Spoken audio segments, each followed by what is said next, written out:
Hey, welcome to MyCounselor Online. I'm Tori, and I'm so excited to be sitting down with one of our counselors today. This is Lane Jordan. Lane, I'm really excited just to hear more about your journey as a counselor. So I want to start by asking you, what's your story? Yeah, so that's a really good question, a really broad question. Because as I've been able to reflect as I've gotten older, that God was calling me and training me to be a counselor ever since I was a little kid. Ever since I was a little kid, I enjoyed being around people, but then even more so understanding people and why they thought the way that they did and did certain things, and also understanding their stories and getting to know stories. I always was really engrossed in when people will tell a big story and kind of try to figure out what was going on and what was happening inside them in that time, but also how it affected the rest of their lives. And now uh, I know that it's a much more articulate answer that I can give now about what was going on, but to little 10-year-old me, I just enjoyed being around people and listening to stories. And so as I grew older, I realized that again, caught that feeling of I really enjoy people. What does this look like for a career? And I'd always been around church, grew up in the church, and realized and had a love for just theology and the Bible, and found that was skilled in that based on just reports from my peers and just mentors as well. And so at age 13, I felt the call to start pursuing vocational ministry.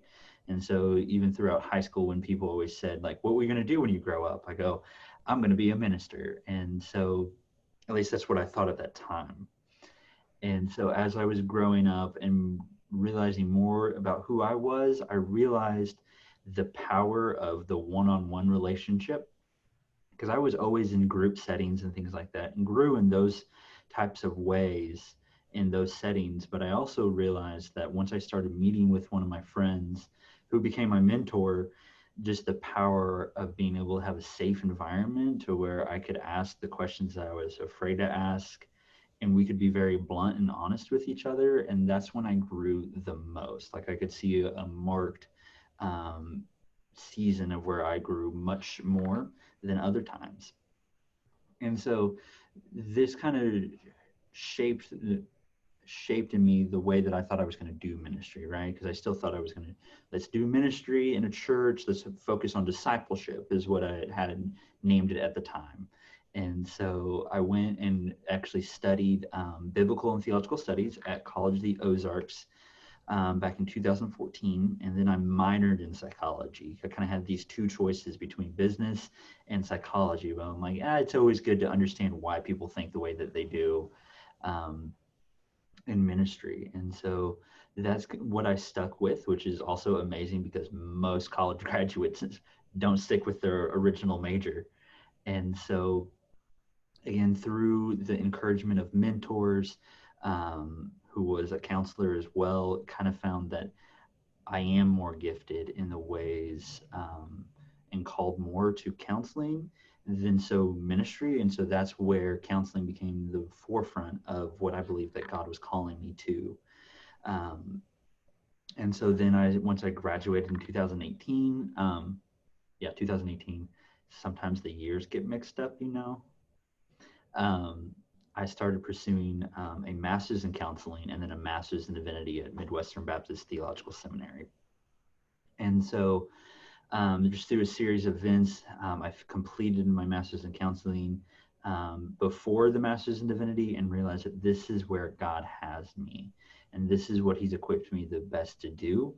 And I've also just realized as I reflect back, as I saw getting the biblical and theological studies degree and wanting to go into ministry gave me a lot of knowledge about what was going on, and has shaped the way that I think about people and keeps me very biblically grounded at the same time, and also just gives me a great foundation to lean upon, because there'll be times when I don't know the answer or don't know what to say, but because of all that training, I know that I can go into those still moments and pray a quick prayer and say, God, come in this moment. I don't know what I'm doing.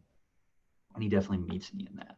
So I know that's a long story, but that's kind of how I became a counselor. So Yeah, no, not a long story. I mean, I think it shows so much of your heart Mm-hmm. not just for people and what you do, in counseling, but also for the Lord and for the Word. And I just think that that is really awesome and really important and some cool insight, very unique insight that I think you as a counselor bring into your role now, Mm-hmm. where you have just so much knowledge and training in theology. And I think that's something that, sometimes we need. Sometimes people Mm-hmm. need to be brought back to that truth. Mm-hmm. So I think that that is awesome. So my follow-up question would be, how did you find MCO, My Counselor Online? Yeah, so that's another good question. So this again kind of stems from my heart, not only for the Bible, but also for counseling as well. Because as I was growing up, I kind of saw how sometimes counseling and psychology, the clinical work and the theological church work as well, the biblical view, are almost on two separate ends of the aisle. And other people try to speak into the other one and they don't understand what the other side is saying, and sometimes there's fights and arguments, right? And some people want to say like you have to be on one side or the other, but I always felt like they were used better together, and kind of felt God to call me to be in the middle of the aisle, right? And so when I was looking for places of employment, to start my counseling journey, as a full-time counselor, I wanted somewhere where I could be upfront and honest about my faith, and how people were going to try to come seek that. Like, okay, I know that God's near, but he doesn't feel like that right now. How do I reconcile? Because my loved one passed away. How do we reconcile what we know that the Word of God says, the truth, right, with what I'm experiencing, right? And so that's what I had a passion for. And so when I shared that passion with one of my intern site supervisors, a guy named Adam Lynch, who taught me a lot, he kind of saw where I was going, what God had wired me for, and knew about my counselor, encouraged me to reach out to them. And so I did, all hopeful because like I'm really good at networking. That's what I love to do. And I'm like, okay, we'll avoid all the scary processes of trying to just cold call people and cold interview places. But I never got a response. And so um, then a couple of weeks later, my wife come up to me. She said, "Hey, babe, I found this job posting.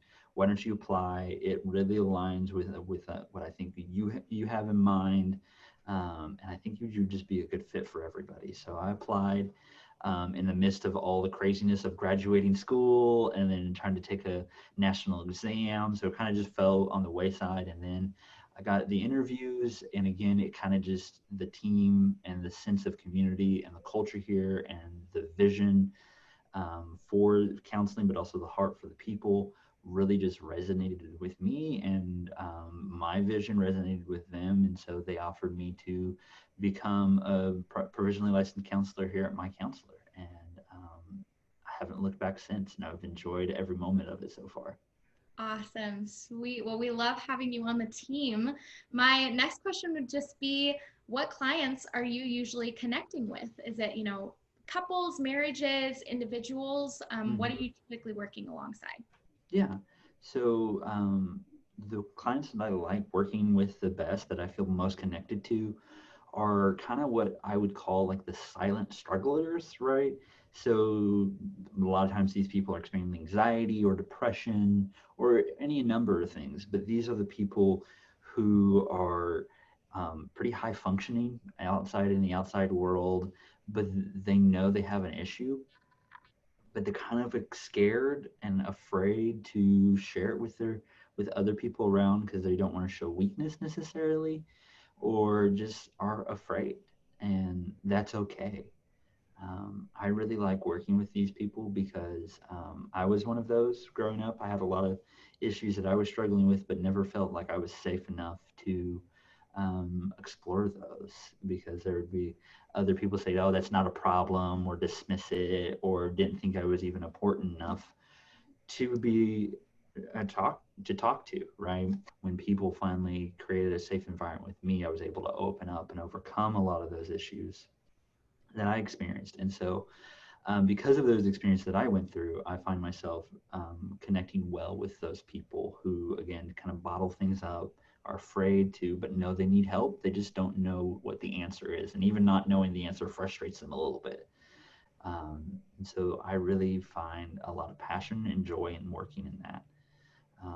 The other types of clients that I would like working with is I love working with premarital couples um, for a couple of reasons. One is I've seen how much, not only my marriage, but other marriages as well, how foundational that premarital piece is.